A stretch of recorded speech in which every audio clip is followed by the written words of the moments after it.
Hello everybody, today at long last I'm getting my hands on a BMW 1 Series M Coupe, a car that's gone on to become something of a cult hit. However, even when new, there was one question surrounding this car. Why didn't they call it the M1? There are two commonly held beliefs as to why this is the case. The first, and I believe the official line, is it was simply to avoid confusion with the other M1, BMW's supercar from the 1970s, and the item which kick-started the M Division revolution. The other is that it simply wasn't worthy. So, let's find out which one I believe.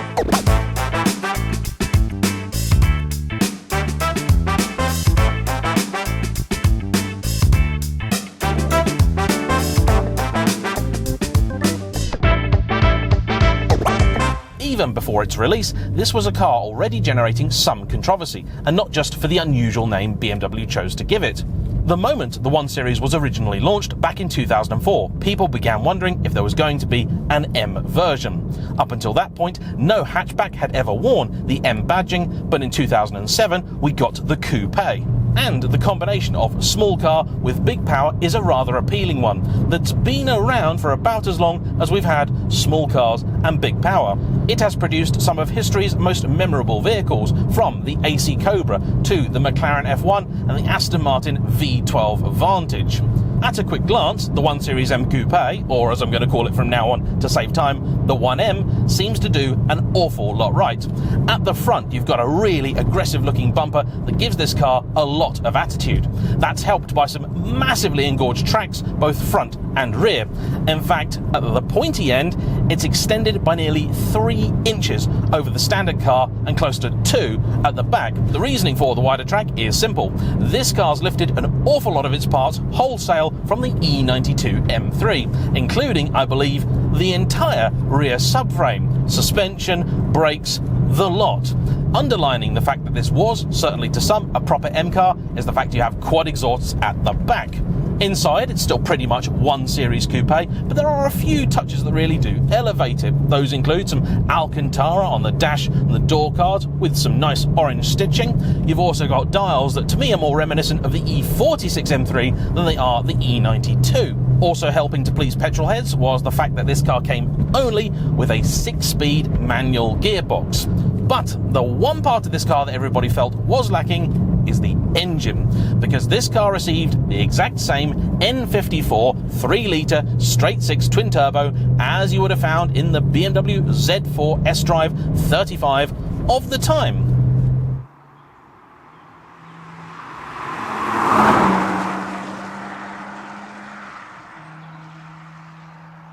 To understand why this was such a big deal, you have to remember this is over 10 years ago. People were not used to the idea of a turbocharged M car. There had, up until then, been only one, the X6M, which also wasn't really seen by many as a proper M car either. When new, the car cost about £40,000, and BMW intended to only make about 2,700 of them, but it was an instant success, and over 6,000 wound up being made. Today, even a relatively ropey example will command more or less the same price as it did when new, with low-mile collector-grade cars fetching near double their original asking price. So, the big question then, is it really that good?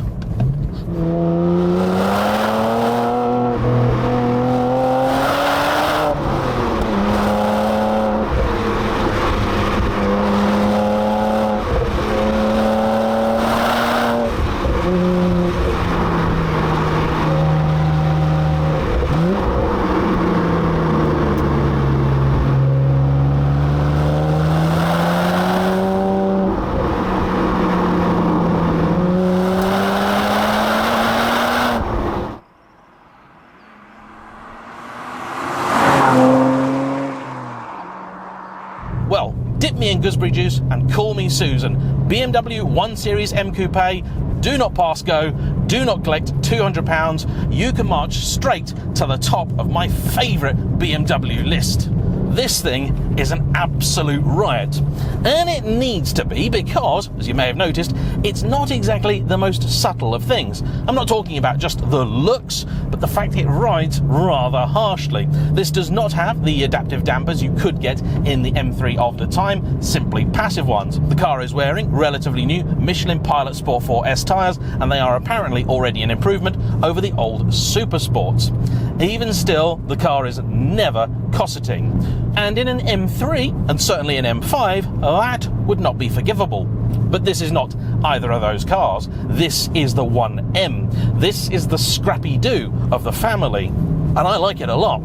Turbo lag is certainly there. A few reviews at the time said, oh, it's nearly imperceptible. No, rubbish. There's about half a second, but once that has passed, the engine gives you everything and pulls strongly to an admittedly fairly low, sort of 6.5-ish thousand RPM. From in here, it doesn't really sound all that much, but from outside, I quite like it. It is distinctly BMW. Has more of a rasp than you might expect from a twin-turbo car.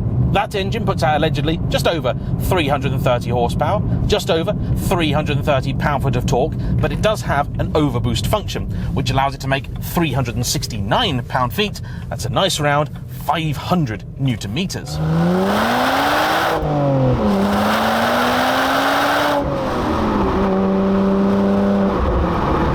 This really is the car credited with showing the world that a turbocharged M car could not only be just as fun as a naturally aspirated one, actually, in some cases, it could be even better. Yes, the red line is lower, but in terms of usable power, you've got more of it, more of the time.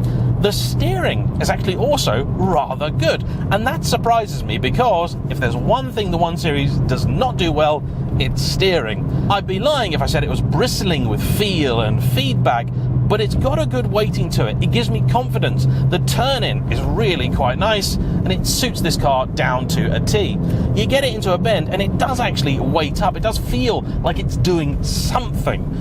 There is a communication in this car between it and the driver that is simply lacking in any other 1 Series of this generation I've ever driven. The gearbox is also very pleasant. A short throw, typically BMW notchy. You can't rush it all that much, but it works really well. The pedals are all fairly light, the clutch is quite intuitive, very easy to heel and tow, and the brakes I actually like a lot. Those received a degree of criticism when they were new, but in all fairness, on the road, I think they're more than adequate. When it was new, this car had a reputation for being a rather twitchy and unforgiving so-and-so. Having driven it a little bit, I can see where it gets that from. With the traction control fully on, the car just doesn't really want to cooperate. I don't want to turn it off, but handily, this car does have the halfway Mdm mode. Engage that, and it allows the car to slip a little bit when you want it to, but not step too much out of line when you don't. I don't intend to put that theory too much to the test, but it's nice to know that it's there and something I think does let you enjoy this car just that little bit more.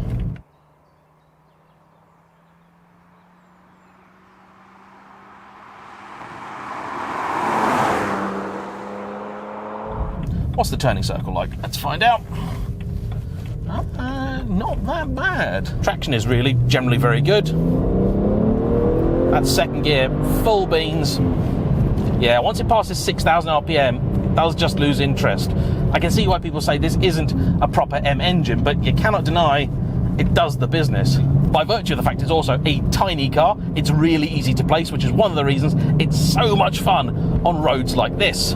As it is also basically a 1 Series Coupe, it's more or less the same as that in terms of anything practical. So rear seat space isn't great, but boot space is.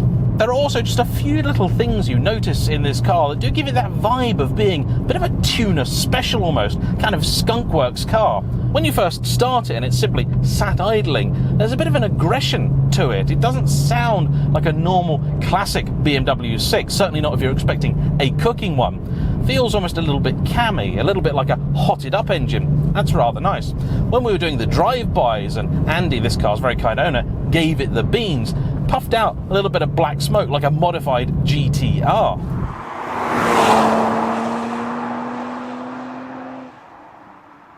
These seats are brilliant. They don't look like all that much, and the leather on them is typical cheap 1 Series stuff. However, they hug you really nicely. They are comfortable. You could easily do a long journey in this car, and I really get on with them rather well.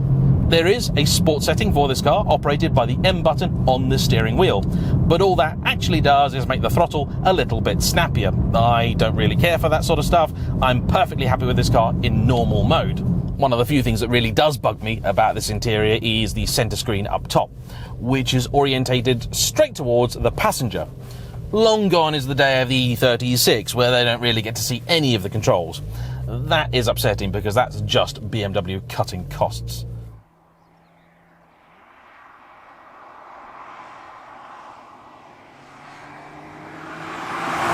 Fuel economy, as an average, is between 27 and 28 to the gallon. This car's owner does actually use it, and I'm very pleased to see that this example has over 63,000 miles on it. The big issue really with the 1 Series M Coupe is that in the last sort of 10 years, its legend has grown considerably. It was already a very popular car when launched, receiving praise from the likes of Chris Harris, and the fact that every time a new version of the M2 comes out, people start talking about it, haven't helped prices at all. I hate the ideas of cars as a commodity, and if you want to go and spend £80,000 on one of these that's got low miles so you can't use it, good luck to you. To me, that defeats the point entirely. If I'm going to spend £80,000 on a car that I'm just going to look at, there are much prettier ones out there. Not that this is a bad looking car, mind. In fact, probably one of the most desirable BMWs of the last decade and a half. The reality of the market, though, means that if you can buy one of these sort of £40,000 to £50,000 bracket with enough miles on that a few more won't be noticed, should you consider it? You probably should. My summary to follow, but before that, another little blast.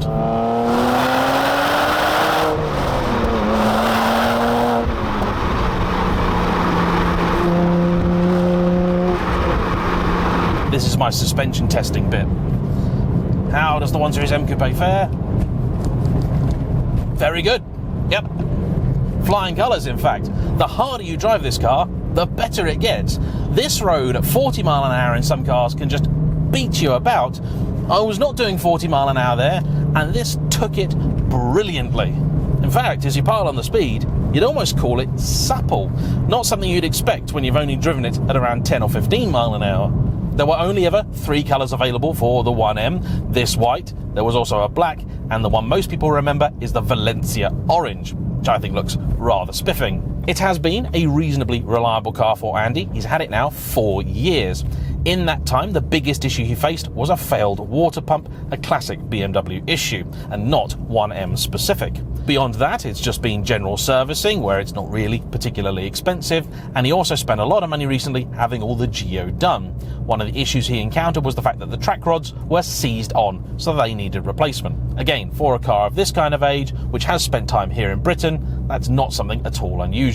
As with all cars of this type, the biggest hurdle I think you're going to have if you want to buy one is all the other stuff you could have for the same money. And when we're talking about £50,000, there's a lot you could buy.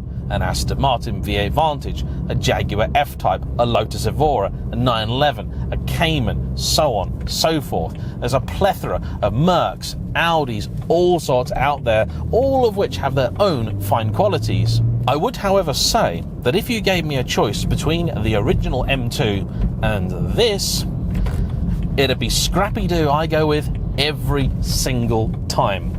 Because this is a car with flaws, but it is also a car with bags of character. And that's not something we see enough of in German cars today. It has taken a long time for me to finally be able to drive one of these, but I'm happy to say it was worth the wait. I don't really do scores on this channel. It will take far too much time and effort. All I ever want to know is if a car meets the expectations it's set for itself. What did this car set out to do? Well, provide the M car experience in something a little bit smaller. As it happens, I'm not actually the biggest M car fan in the world. I'd say more of them have disappointed than impressed. And this is one of the best. So my review of this car, thumbs up. A huge thank you to Andy for bringing it out. Thanks to you as ever for watching. Don't forget to like, comment down below, hit the subscribe button if you haven't already, and I'll see you for the next one. Bye bye.